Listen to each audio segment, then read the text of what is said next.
Hello, beautiful soul! Welcome back to my channel. This is my channel. I'm from Japan, Kawan Cancer. This reading is for you. Tingnan natin na iyong April 12 to 18, 2026. Maraming salamat muna sa mga subscriber, new subscriber, cross-watcher, at sa mga bagong pasok dyan. Welcome na welcome kayo sa bahay ni Ate Aimee. Salamat din sa nakataba ng puso niyo mga comments at sa mga nagpa-personal reading. Marami pong salamat. Kung gusto niyo na energy niyo lang talaga ang gusto niyo makuha natin, all the details is in description below. Pakicheck na lang, general reading tayo, kunin mo lang ang sayo, at itapon ang hindi naman talaga sayo.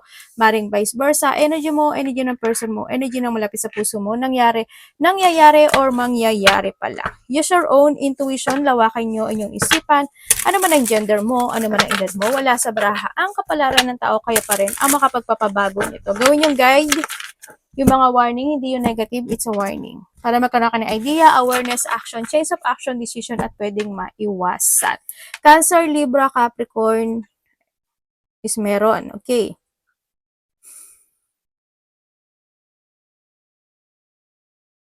Magkakaroon ka ng mga questioning quarrel sa isang lalaki. Akong nakikita dito. And then also, is pwedeng malaki o maliit yung sitwasyon na yun, ha. Yun na nakikita ko dito. And then also is someone is wearing a mask. May tao na sinungaling, may tao na hindi pwedeng pagkakatiwalaan, or pwedeng may connected sa yung tao na hindi mo dapat siyang pagkatiwalaan, or nahando din yung point na, lalo na kung may mga third party, di ba? Siyempre, natural na yon. And then, sa mga, kung may mga bago ka makikilala, or mga partnership, kung mga ano man yan, is mag-ingat ka na lang. May nagmamatsyag din ako na nakikita. Pwede ikaw yung nagmamatsyag or someone is nagmamatsyag. May cheating. May tao na makasarili. Pwedeng ikaw or someone who's connected sa'yo. Ingat ka lang sa mga pangliling lang. Baka malinglang ka or wag sana ikaw, no? Minsan kasi minsan 'di ba tayo nangliling lang tayo pero sa atin hindi big deal 'yon. 'Yon. Pwedeng i-connect mo rin yung sarili mo. Baka may nililing lang ka, binibiro mo lang pero pakabig ka, pwedeng nahandun sa point na 'yon, 'di ba? And then also, mag-iingat ka kasi there's a situation na pwede kang magkamali. Well, ang pagkakamali kasi is ano rin naman yun, learning, no? Pero wag naman sana, ay, ano yun? Ano yun? Bakit saan ka galing? Ano yun? My God, saan galing yun? Palagi pa naman ako nakasarado na ng pintuan. Yun, ang nakita ko dito, wala na ako sa ano. Kuhanin ko lang. Hindi ba? Nakuha ko siya. Nakuha ko siya. Saan galing to? Yun ang nakikita ko sa iyo. No? Hindi ko na alam kung ano yung sinabi ko eh. And then also, ay yung mga basta yung mga ganun. And then also, may mataas ang ego. Pwedeng ikaw rin to, ganyan. Or someone who's connected sa iyo. Then also, ang nakikita ko rin is may mga papers and documents. Ako, either you receiving these documents or may mga ipapasa ka, isusulat, aayusin. Yan, may mga papers and marireceive, pwedeng nahado sa point. Basta may mga papers and documents ako na nakikita sa iyo. And then also, may mga sitwasyon daw na magkakaroon ka ng mga multiple choices in life. Pwedeng magdadalawang isip ka or thinking about the options, pwedeng nahandun sa point na yon. May mga pag-aalinlangan o may mga decision making ka talaga. O kaya pwede rin kasi ito sa iba is, the situation na on and off. Pwedeng nahandun sa point na yon. On and off. Pwedeng on and off na nalalack of action ka, on and off gagawin, hindi gagawin, hindi gagawin. Pwedeng nahandun sa point na yun sa iba. And then also is, sa iba dito is separation. Pwede rin kasi na sometimes inihiwalay mo yung sarili mo kasi you want to be alone or mas gusto mo yung tao talaga na mas trusted mo, ang mas kasama mo, pwedeng nahandun sa point na yun. Kasi may may separation or may tao na nagkakaroon ng distance or inihiwalay niya yung sarili niya o inilalayo niya yung sarili niya. Pwedeng ikaw ito or someone who's connected sa'yo ha, na andun sa point na iyon. And then also is, may mga times daw na, or may mga time na darating na makakaramdam ka raw ng lungkot sa tao na who's connected sa'yo. Or maybe, dahil sa mga papers on the comments, pwedeng nahandun sa point ngayon. Basta may lungkot akong nakikita. Hindi ko alam kung ano yung ginagawa mo or ano yung mangyayari. Yan, may mga lungkot ka daw na mararamdaman sa iba, sa inyo. And then also, ang nakikita ko rin kasi is, may pagpaparaya. Either ikaw ang magpaparaya or may tao na magpaparaya pagdating sa'yo. May mga promises situation ako na nakikita, no? Promises, dealing, actually, may mga contract sa iba or may mga partnership happen in life, pwedeng nandun sa point na yun, pwedeng may mga tao kang makikilala na bago, or may mga magkikitang muli na sitwasyon, o magkikitang muli na mga kakilala, kaibigan, pwedeng nandun sa point, kung sino man ito, patay na kaya itong ano ko. Yon ang nakikita ko sa iba sa inyo.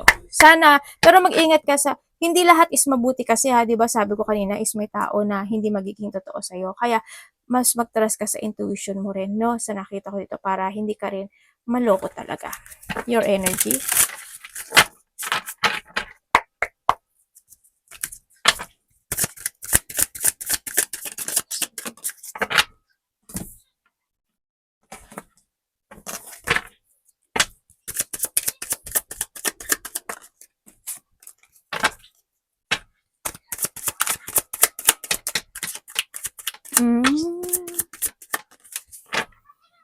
Okay. Pagdating sa yung energy, happy ka kahit mag-isa ka lang. So, kumbaga happy ka sa meron ka, kung ano yung, kumbaga, handi yung satisfaction mo sa buhay mo. Sa meron ka ngayon, material, spiritual, ganyan. Sa iba sa inyo, mas masaya ka na for being alone, like I told kanina, di ba? O kaya together when it comes to your family, yan, mas masaya ka. Yun na nakikita ko dito. Handin din yung point na parang may sarili kang mundo. Sa nakikita ko sa'yo dito. Yun. Sa iba naman sa inyo is, yung energy mo kasi dito is, meron kang unfinished business na maring hinihiling mo na sana matapos na to, sana mangyari na to, sana maganap na ito, parang mahandong yung pag-iisip sa nakikita ko sa'yo dito. But there's an unfinished business. Pero alam mo, kung ano yung iniisip mo na to, makakamit mo siya. Kung may unfinished business ka, makakamit mo siya as in. Dito. Yun ang nakikita ko sa iyo dito. Handito rin yung point na may kinasisiya ka eh. Hindi ko alam why, kung ano yun. Pero nandun yung point na meron kang sitwasyon na nasisiyahan ka. Kumaganda yung comfort. Also, handun yung mga reward and success. Pwedeng may mga nakukuha ka or nakakamit mo. Basta satisfy yung yung energy mo this time sa nakikita ko sa'yo dito. Yung iba naman dito, they feeling abandonment, feeling rejected, or pwedeng ikaw ito ang ginagawa mo sa kanila yun. Pwedeng nandun sa point na yun. No? Vice versa. Yan. May mga, sa iba dito parang merong mga situation na nagiging hard para sa'yo. There's a hardship situation kasi. Pwedeng nandun sa point yung iba ha, hindi kasi lahat eh. Pwede rin kasi sa iba sa inyo is,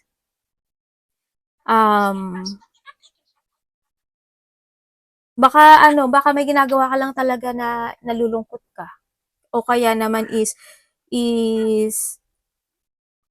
may financial problem ka sa iba sa inyo or may problema ka sa trabaho mo maybe, handun sa point yung iba. Diba? Kaya mahandun yung lungkot. Baka may nakapagpapabigay sa'yo ng lungkot na nararamdaman. Yun. Tingnan natin ang parating sa iyo, Cancer.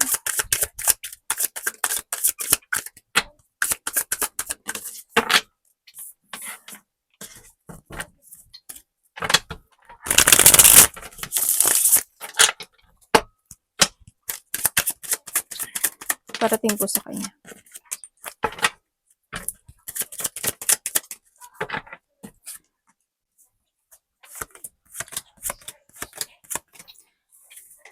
Parating sa kanya.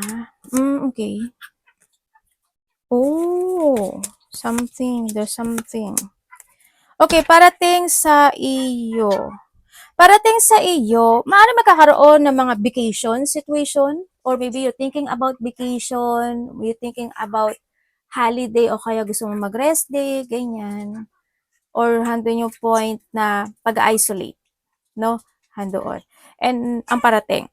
Or may mga mapag-uusapan kayo about traveling, pwedeng nandun sa point na yon.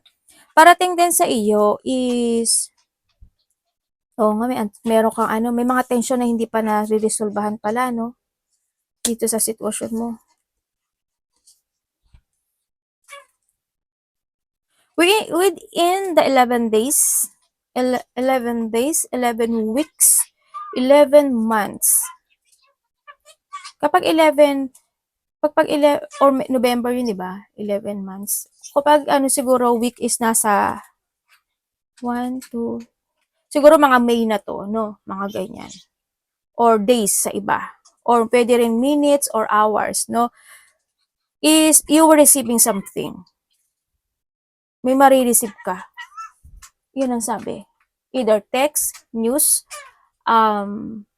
achievement, reward, kung ano man yan. Basta you were receiving something eh. Yun ang sabi dito. Pwedeng news siya. Pwedeng news or text siya, di ba? O conversation. Pwedeng nando sa point. Sa iba dito magagaling to sa, hindi, may lalaki siya, kababae rin kasi. Well, babae man o lalaki siya, no?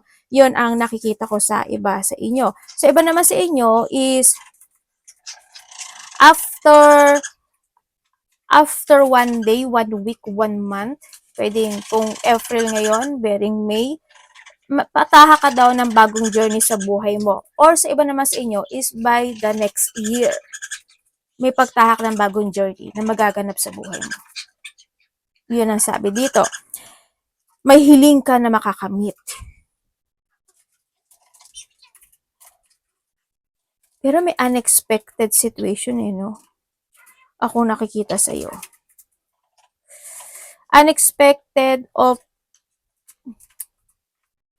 pwedeng plano. Ako nakikita, hindi ko alam kung magkakaroon ng renewal o pagbabago when it comes sa mga plano or may mga pag-uusapan kayo related to a planning. Yun ang nakikita ko ha.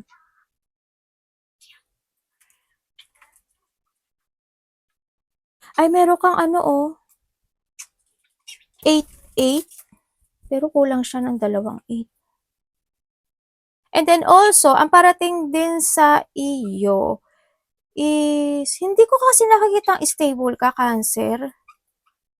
Siguro, halimbawa, sa trabaho mo, sa pera mo, o kaya naman isa sa finances mo, medyo hindi siya stable. Halimbawa, meron kang negosyo, malaki o maliit, nagiging matumal.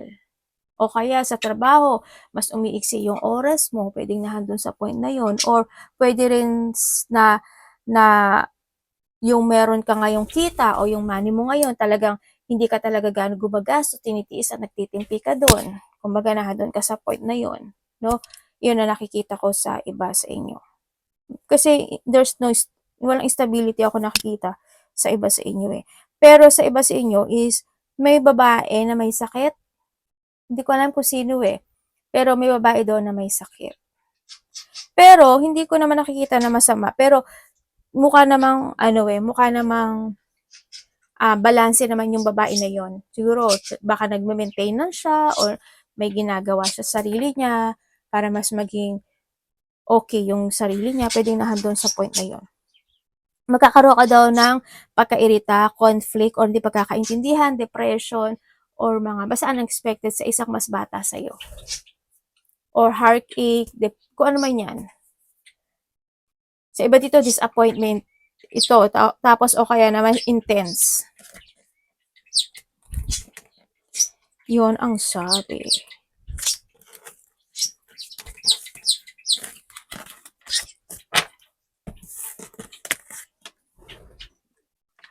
Or ikaw ito sa kanya ha. Vice versa. Dapat iwasan. Ay, kala ko ko ng Nag-ano ako sa iPad, di pala. Hello, kalimot tayo. Dapat iwasan ni Cancer.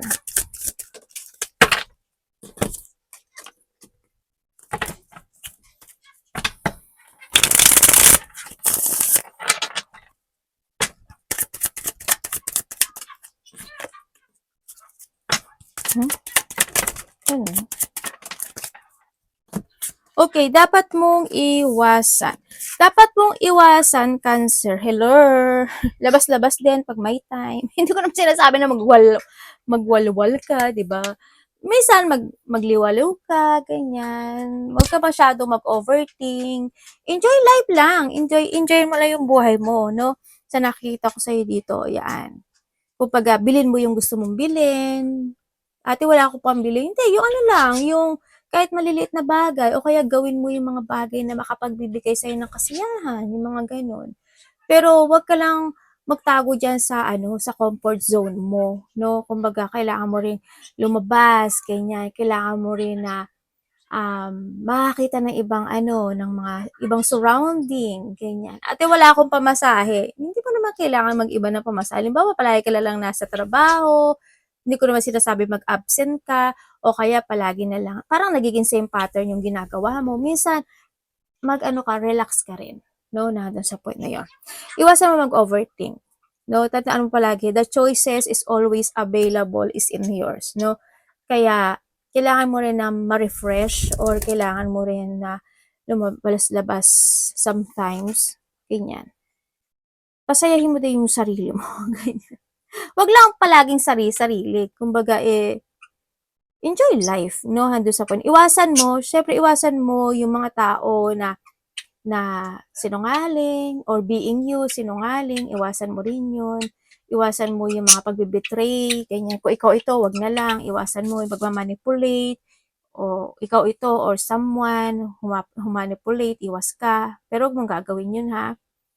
Yun. And syempre, iwasan mo yung hindi ka magkaroon ng paglilinis. Ate, anong paglilinis? Ano ba paglilinis? Halimbawa, maraming klase paglilinis. Paglilinis ng mga sitwasyon, paglilinis ng kwarto, paglilinis ng bahay, paglilinis ng mga dapat linisin. Yan, no? Yun ang sinasabi ito. You need to start in your beginning into your life. Umiwas ka sa mga sitwasyon na ikaka-frustrate mo, sa kalalabasan is frustration. Huwag ka masyadong mag-isolate, ganyan, no? Sa nakikita ko sa iba sa inyo. Okay. Yung mga dapat na i-release mo, ha? Kailangan you have a clear goal or clear mind at magkaroon ka ng mental strength. Focus lang din. Love, kapatid, anak, magulang, karelasyon, kaibigan, pamilya, kung sino man ito.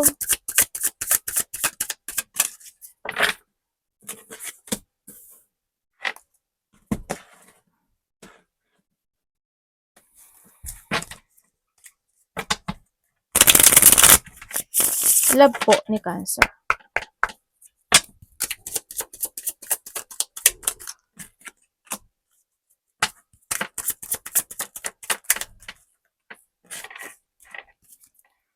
Single.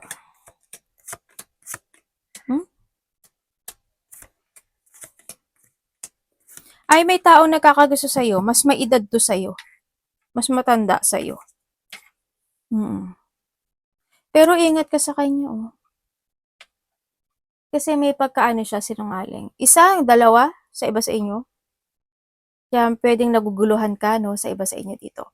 Pero mag-ingat ka. Sa iba dito, ano to eh, kilala mo na to, o kaya sa iba dito is, yung kilala mo, makikita mo uli, makakausap mo uli, kanya, o nakakausap mo na. Pero mas matanda to sa'yo. Yun. Tapos yung iba sa inyo is, isa dito may lihim na nararamdaman sa'yo, or ikaw ito sa kanya. Okay, kung kayo is nakahiwalay nitong tao na ito, yes, nagkaroon ng paghihiwalay because of masyadong naging masikreto yung isa. Nagkaroon ng pag-aaway, nagkaroon ng option, nagkaroon ng feeling emotions, pagsisinungaling, na-attract sa ibang tao. Ang nakikita ko dito, they still spying you, no? Pwede kasi sa iba sa inyo is nakilala nyo lang sa internet, Kung hindi man, kung mga sa internet kayo nakikipagkilala, mag-ingat na lang kayo, no? Ganyan. Hindi rin kasi good yung ano, kasi hindi mo naman din kilala talaga silang. Tsaka wag kang masyado magtitiwala pag sa internet. Pero it's your choice. No? Kahit magsalita naman ako, buhay nyo yan. 'Di ba? But you need to learn from the past na lang, ano? Sa mga nakahawalay, ganon. No? Handun pa rin naman na maaaring nag-uusap kayo dito or still spying niya sa iyo pa rin, no? Sa nakita ko dito. Handun pa rin na isa sa inyo is nahahatak pa rin ng nakaraan. Iba dito, ano to, no? Kasal na to, yung iba dito. Kasal na, yung either ikaw or siya yung kasal na. Sa iba ha, kung kayo naman is may third party relationship, kung kayo is may third party relationship, pwede ito is bago pa lang, pwedeng nandun sa point na yun, or nagkakaroon pa lang sila ng mga bagong plano or bagong conversation, kaya siguro sometimes nag-aaway kayo. Or kung matagal na yun, kasi medyo malihim kasi yung isa sa inyo eh. Ate, mahal niya ba ako? Hindi kanya mahal. Kasi kung mahal kanya, irerespetuhin kanya, hindi kanya lolokohin. Diba? Hindi siya makikipag-usap sa iba. Ganun lang yun. Yun nakikita ko. Papahalagahan kanya. Dito kasi may something, meron talaga. May iba. No? Kung kayo naman is walang third party relationship, pero choice mo yan.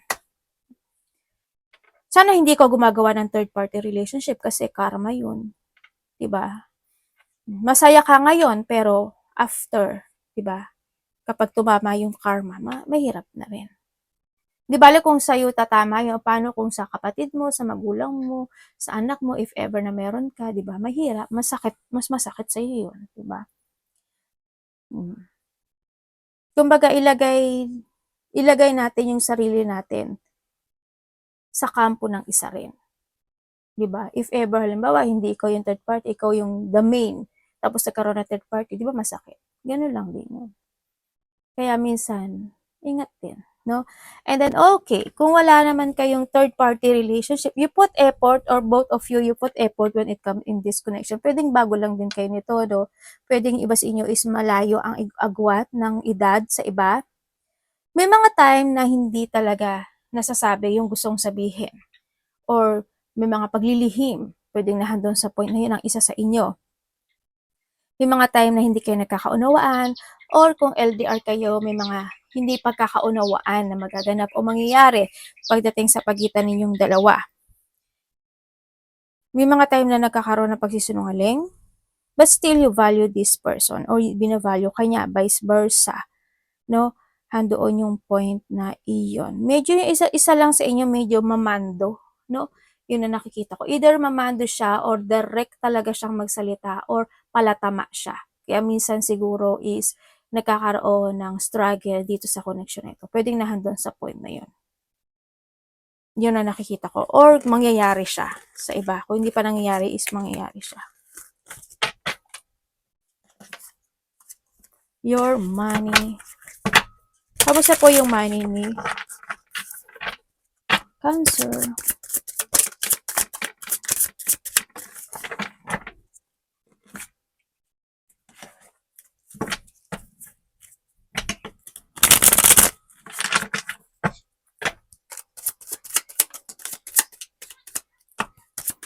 The king.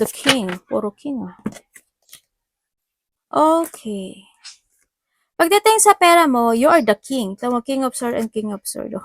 Ang galing. And the two of pentacles. Okay.